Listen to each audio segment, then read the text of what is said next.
Hello students, good morning. Steel की class में आज कॉलम चैप्टर का न्यूमेरिकल किया जाएगा। देखिए क्वेश्चन है, एक स्तंभ पर 500 किलो न्यूटन का अच्छी भार आ रहा है। इस्पाती स्तंभ के लिए ISWB 200 @ 28.8 kg का प्रयोग किया गया है।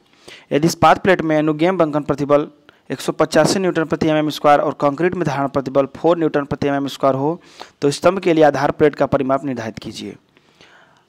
देखिए यहाँ पर ISWB 200 क्या शो करता है, डेप्थ, और 28.8 kg क्या शो करता है, प्रति मीटर में उसका वेट, प्रति मीटर लेंथ में। गिवन है हमको कॉलम पे लोड कितना रहा 500 किलो न्यूटन का, तो उसको न्यूटन में कन्वर्ट कर लिया गया है 1000 से मल्टीप्लाई करके। सिग्मा BC 4 न्यूटन प्रति mm square, sigma BS 185 Newton प्रति mm स्क्वायर। हमें आधार प्लेट का क्षेत्रफल निकालना है। आधार प्लेट प्लस समझ लीजिए होता क्या है, पहले नीचे क्या होता है, कंक्रीट का बेस बनाया जाता है, कंक्रीट बेस के ऊपर कॉलम रखा जाता है, लेकिन कॉलम पे लोड अधिक होने की वजह से वो कंक्रीट में पेनिट्रेट करने लगता है, ठीक है। कॉलम का क्योंकि क्षेत्रफल कम होता है, जब लोड बढ़ेगा तो पेनिट्रेट करने लगेगा, कंक्रीट को धंसने लगेगा, इसलिए वो धसाव कम हो तो आधार प्लेट जब लगा देंगे तो उसका क्षेत्रफल बढ़ जाएगा। तो जो कॉलम पे से लोड आएगा उस लोड को क्या करेगा, आधार प्लेट थोड़ा सा फैला देगा, थोड़े एरिया में फैला देगा, जिससे वहाँ पे पेनिट्रेशन कम होगा। ये आधार प्लेट आपका स्टील का ही होता है। तो आधार प्लेट का जो क्षेत्रफल है, स्तंभ पर आने वाला भार यानी अक्षीय भार अपन कंक्रीट में निर्धारण प्रतिबल कंक्रीट का लिया गया यहाँ पे 500 × 1000 न्यूटन अपॉन 4, 1,25,000 mm स्क्वायर। ये आ गया एरिया आपका आधार प्लेट का। तो आधार प्लेट को अगर स्क्वायर मान लेंगे तो स्क्वायर का एरिया होता है L स्क्वायर। स्क्वायर का एरिया क्या होता है, L × L, L square, side का स्क्वायर। तो साइड निकालने के लिए क्या करेंगे, अंडर रूट कर देंगे एरिया को, 353.6 mm आएगा। तो 353.6 mm जब आएगा तो इससे हम कैलकुलेशन की वजह से और अवेलेबिलिटी के अनुसार क्या करेंगे, इसको बढ़ा लेंगे। 360/360 mm की प्लेट उपयुक्त रहेगी। अब स्टील टेबल से चलेंगे तो ISWB 200 के लिए प्रॉपर्टी निकालेंगे। डेप्थ हो जाएगा आपका 200 mm, विड्थ ऑफ फ्लेंज हो जाएगा 140 mm। तो बेस प्लेट कितना है 360/360 का, ओके।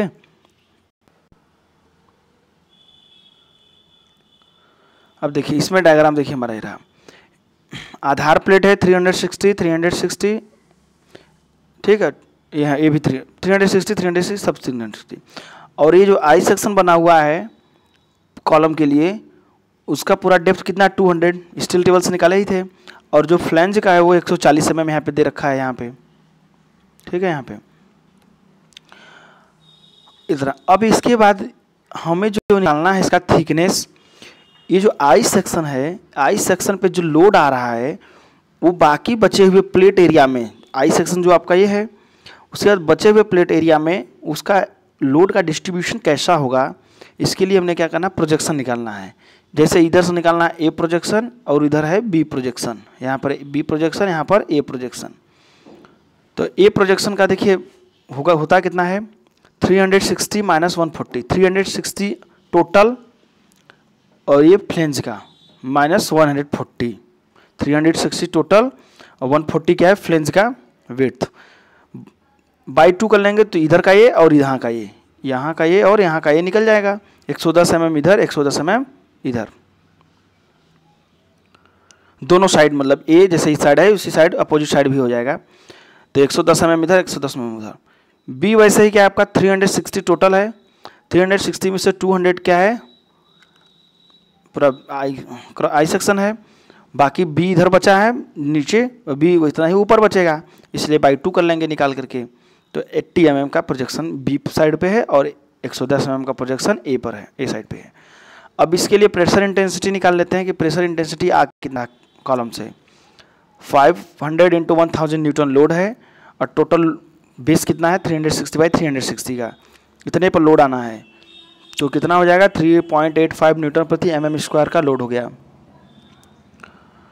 बेस प्लेट की मोटाई निकालना है मुझे, इतना जो काम हो रहा है बेस प्लेट की मोटाई निकालने के लिए हो रहा है। तो T = अंडर रूट में फार्मूला है ये, T = √3W/σ BS A² - B²/4। याद कर लीजिए 3W/σ BS A² - B²/4 value रखा गया है, सारी वैल्यू आपको पता ही है यहाँ पे। तो अंडर रूट में आ रहा है 655.52 mm। तो थिकनेस हो जाता है यहाँ पे, थिकनेस हो जाता है 25.6 mm, यानी ले जाए लमसम में ले लिया जाएगा 26 mm। यानी आधार प्लेट की जो डायमेंशंस होंगे 360 mm by 360 mm by 26 mm। इतने का बेस प्लेट अगर रहेगा तो हमारा काम चल जाएगा इतने लोड के लिए। बस इतना ही निकालना था इसमें, इस क्वेश्चन में। यानी पहले हमें क्या करना है, आधार प्लेट का डायमेंशन निकालना है, उसके बाद प्रोजेक्शंस निकाल करके हमें थिकनेस निकाल देनी है आधार प्लेट की। बस दैट्स ऑल, इतना ही क्वेश्चन है इसका।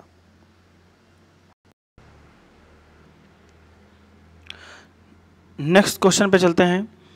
दे रखा है यहाँ पे, एक स्टील कॉलम के खंड का संयोजन एकल गर्डर ISHB 300 kg के प्रत्येक फ्लेंज के साथ एक 300 बाई 300 बाई 12 mm माप की आवरण प्लेट यानी कवर प्लेट लगाते हुए किया गया है। स्तंभ पर 100 टन का अक्षीय भार आ रहा है। यदि कंक्रीट व मृदा की धारण क्षमता, कंक्रीट की धारण क्षमता 4 न्यूटन प्रति mm स्क्वायर और मृदा की बेरिंग कैपेसिटी 20 टन प्रति मीटर स्क्वायर हो तो स्तंभ के लिए बेस प्लेट और कंक्रीट ब्लॉक यानी न्यू का अभिकल्पन कीजिए। बेस प्लेट का भी करना है और न्यू का भी करना है, कंक्रीट ब्लॉक का भी करना है। इस्पात प्लेट में अनुज्ञेय पंगन प्रतिबल 185 न्यूटन प्रति mm स्क्वायर मान लें। तो देखिए हम पहले आपको यहाँ पर ड्राइंग दिखा दें। देखिए ये रहेगा कुछ ऐसा।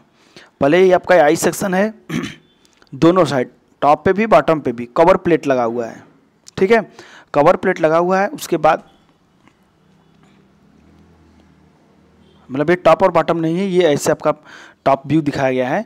तो इधर साइड में और इधर साइड में कवर प्लेट लगा हुआ है, कवर प्लेट लगा हुआ है। और फिर नीचे इसके क्या होगा, ये 500 बाई 500 का क्या है, बेस प्लेट है। 300 बाई 12 का ये कवर प्लेट है दोनों। ठीक है, अब ये कवर प्लेट क्या होते हैं, इससे ज्वाइन होते हैं, वो तो ठीक है, बाद की बात है। पहले इसका डायग्राम देख लीजिए, आगे क्वेश्चन समझाते हैं। देखिए वैसे जैसे कवर बेस प्लेट का डिजाइन किए तो वैसे ड्राइंग करेंगे, डिजाइन बनाएंगे। स्तंभ पर आ रहा अच्छी बार कितना, 100 टन। 100 टन का मतलब 100 इंटू 10,000 न्यूटन। देखिए टन में होता है 1000 kg, एक टन में होता है 1000 kg। इसको न्यूटन में चेंज करेंगे तो 10 का मल्टीप्लाई करेंगे तो हो जाएगा 10,000 न्यूटन। तो 100 इंटू 10,000 न्यूटन हो गया। सिग्मा BS दे रखा है 185, सिग्मा BC दे रखा है 4। बेस प्लेट का क्षेत्रफल के लिए क्या फार्मूला लगता है, एक्सियल लोड अपान अनुज्ञेय प्रतिबल इन कंक्रीट। तो 100 इंटू 100 इंटू 10,000 अपान 4 कर लेंगे तो आ जाएगा 2,50,000 mm स्क्वायर। सेम थिंग उसी की तरह स्क्वायर बेस अपनाने पर, स्क्वायर बेस प्लेट अपनाने पर साइड के लिए क्या करते हैं, अंडर एरिया कर देंगे तो साइड आ जाएगा 500 mm। तो देखिए ये आप क्या है, अवेलेबिलिटी भी होगी इसमें और क्या कहता है कैलकुलेशन के पर्पज से भी इजी है। तो हम इतना ही ले लेंगे, 500 बाई 500 mm माप की आधार प्लेट उपयुक्त रहेगी। स्टील टेबल से पहुँचेंगे तो ISHB 300/63.3 kg। तो डेप्थ है 300 mm, फ्लेंज की विड्थ जो है वो 250 mm, कवर प्लेट की मोटाई दे रखा है 12 mm, कवर प्लेट की चौड़ाई 300 mm। ये 300 और 12 जो है क्वेश्चन में दे रखा है कि कवर प्लेट की जो मोटाई हो वो 300 बाई 12 mm हो। ठीक, इतना दे रखा है, तब यहाँ चलेंगे अब। तो भाई 500 mm बाई 500 mm का हमारा बेस प्लेट का पता चल गया।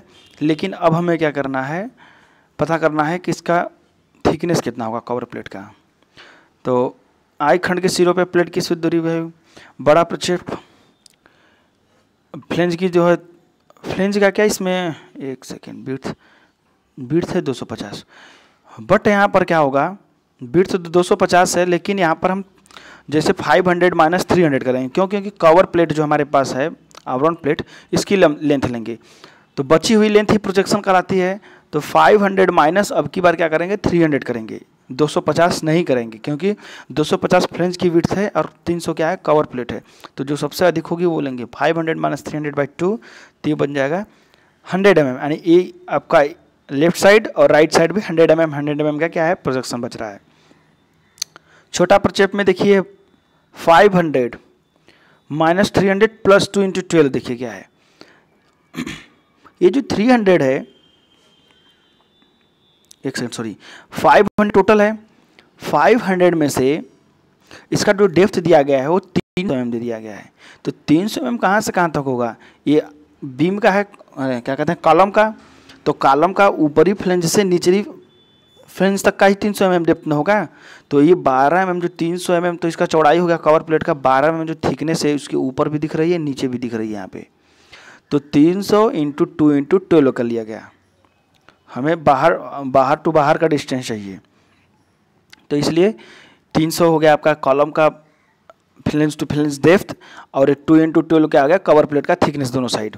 तो इतना करेंगे तो बी आ जाएगा 88 mm।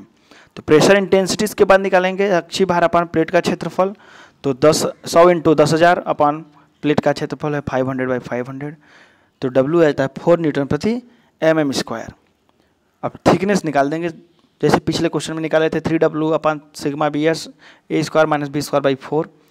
आपका आ जाता है आंसर T = 22.90 mm। तो इसके लिए क्या करेंगे, जनरल पर्पज से 25-26 mm ले लेंगे, 25 mm उपयुक्त रहेगी। ठीक है।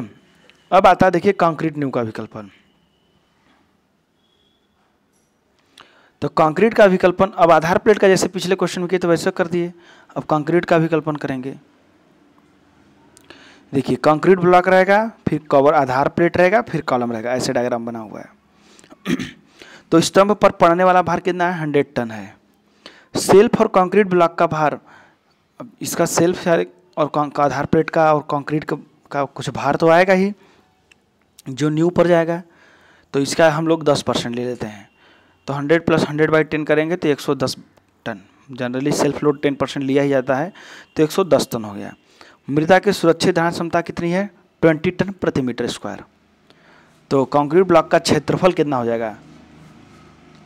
110 टन पर लोड आ रहा है अपान कैपेसिटी 20, काट देंगे तो 5.5 मीटर स्क्वायर, यानी जो कंक्रीट ब्लॉक का क्षेत्रफल होना चाहिए 5.5 मीटर स्क्वायर का होना चाहिए। इसके लिए भी मान लेते हैं कि हमारा वर्गाकार स्क्वायर होगा। तो स्क्वायर होने के लिए क्या करेंगे, साइड निकालने के लिए अंडर रूट एरिया करेंगे। तो अंडर रूट एरिया क्या हो जाएगा? 2.345 मीटर, यानी लगभग 2.4 मीटर। 2.4 मीटर चौड़ा, 2.4 मीटर लंबा आपका ये हो जाएगा लेंथ। लेकिन इसके लिए भी मोटाई चाहिए, जैसे आधार प्लेट की थिकनेस निकाल रहे हैं हम, वैसे इसके लिए भी थिकनेस चाहिए। तो 2.4 मीटर का मतलब 2400/2400 mm का ब्लॉक हो जाएगा। तो ब्लॉक की मोटाई ज्ञात करने के लिए क्या करेंगे, स्तंभ का भार आधार प्लेट के सिरों से 45 डिग्री की वितरण कोण पर फैलता हुआ माना जाता है, कॉर्नर से। ठीक। न्यू ब्लॉक की मोटाई जो हो गया, कंक्रीट ब्लॉक का माप माइनस आधार प्लेट का माप बाई 2। तो कंक्रीट ब्लॉक का माप हो गया 2400, आधार प्लेट का माप हो जाएगा 500, बाई 2 करेंगे तो 950 mm, यानी कंक्रीट ब्लॉक की मोटाई जो है 95 सेंटीमीटर। कहने का मतलब ये है कि टॉप से देखेंगे तो हमारे पास जितनी लंबाई चौड़ाई न्यू ब्लॉक की है, उसमें से आधार प्लेट की, बेस प्लेट की जो चौड़ाई लंबाई उसको माइनस कर देंगे, जो बचेगा उसका बाई 2 करेंगे, तो उतना ही जितना मतलब समझ लीजिए प्रोजेक्शन बच रहा है उतना ही उसका क्या हो जाएगा, थिकनेस हो जाएगा। देखिए यहाँ पर डायग्राम में ये देखिए आपका 2400 बाई का बाहर का जो है 2400/24 का कंक्रीट ब्लॉक, फिर उसके बाद जो 500 दिख रहा है ये आपका क्या हो जाएगा, आधार प्लेट। आधार प्लेट के बाद यहाँ आई सेक्शन है, आई सेक्शन में फिर क्या लगा है, यहाँ पे दोनों साइड कवर प्लेट लगा है। उसमें गैप दिखा दिया लेकिन गैप होता नहीं है, वो तो आपको समझाने के लिए किया गया है। तो ये आई सेक्शन के दोनों तरफ जो फ्लैंज हैं उधर कवर प्लेट लगा दिया गया है। कवर प्लेट को जोड़े रहने के लिए उसको क्या कहते हैं कि कंक्रीट से जोड़ने के लिए, बेस प्लेट से जोड़ने के लिए ये एक फ्लैंज एंगल सेक्शन का यूज़ किया गया, जिसमें रिवेट लगे हुए हैं दोनों साइड। और ये जो टॉप और बॉटम पे दिख रहे हैं छोटे छोटे 3-3 होल वाले, ये भी क्या है, आई सेक्शन के एक एंगल सेक्शन है जिसको बेस प्लेट के साथ रिवेट किया गया है आई सेक्शन को। जैसे स्टेशनों पे आप देख लीजिएगा बेस प्लेट के साथ कैसे रिवेटेड किया होता है एंगल सेक्शन, गजेट प्लेट लगा करके, वही चीज़ यहाँ पे। ये रैक बोल्ट क्या होता है, रैक बोल्ट कंक्रीट में से निकला होता है। यहाँ पे देखिए रैक बोल्ट है, ये रैक बोल्ट है ये दोनों साइड जो लगा हुआ है। कंक्रीट ब्लॉक में से एक नट बोल्ट निकला होता है जिससे आधार प्लेट को कसा जाता है। तो ये हमारा रैक बोल्ट है, 1 2 3 चारों कॉर्नर पे। बात समझ में आई? तो ऐसे इसका टॉप व्यू बना दिया गया। अब देखिए इसका साइड व्यू से 240 सेंटीमीटर का क्या होगा कंक्रीट ब्लॉक, यानी 2400 mm का। 95 सेंटीमीटर इसका हाइट हो गया, थिकनेस हो गया। Cover plate 500 sorry cover base plate 500 by 500 by 24 24 mm आया है कि सॉरी एक सेकेंड देखें, 25 mm लिखा हमने, 24 नहीं 25 mm रहेगा वो, है ना? 25 mm, 24 नहीं रहेगा। यहाँ पर 25 कर लीजिएगा। Base plate 500 by 500 by 25। Cover plate का दे रखा है यहाँ पे जो साइड में लगा है वर्टिकल 300 बाई 12। ISHB है 300 kg। ये 324 क्या दिखा रहा है? 300 तो हो गया इसका flange to flange distance, 12 mm इधर कवर प्लेट, 12 mm इधर कवर प्लेट, तो 300 प्लस 12 12 24, 324 हो गया। तो ऐसे आपको डायग्राम बना देना है और ऐसे ही बेस प्लेट का डिजाइन कर देना है और न्यू ब्लॉक का डिजाइन कर देना है और लास्ट में डायग्राम बना करके डिटेल दे देना है। बस इतना सही क्वेश्चन है। ओके, आगे बाकी न्यूमेरिकल लगाइए। नेक्स्ट वीडियो जल्द ही अपलोड होगा। ओके, धन्यवाद।